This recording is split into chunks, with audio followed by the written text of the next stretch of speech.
Sayang naman sa unang try ni Paps, hindi niya kinaya yung kaba. Tara, panoorin natin kung anong nangyari dito.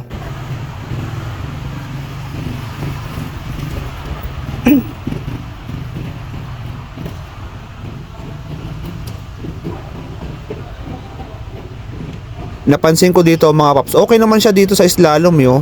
Okay naman yung handling niya, kayang-kaya niya naman dito. Tapos dito naman, tingnan natin dito sa figure of 8 kung okay siya dito. So dito, goods naman oh, yan, okay naman. Pagdating dito, sa pambalik,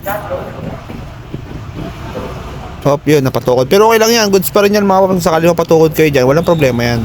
Tuloy lang kayo. Tapos dito, pagbalik niya, last one. O yun lang, nakalimutan niya bumalik. So, yun, nag-alilangan na siya doon. Tapos, ang ginawa niya dito, yan. Nalito na siya. Yun na, nasira ng diskarte niya rito. Hindi niya alam kung babalikan niya pa yung naiwanan niya. So, ang ginawa niya na lang is, yun, dumaritso na siya, exit dito. So, ayun, nasayang yung first try niya, no? Nabahan ka, nabahan. Sayang. Okay lang yan, Paps. Bawi na lang sa second try.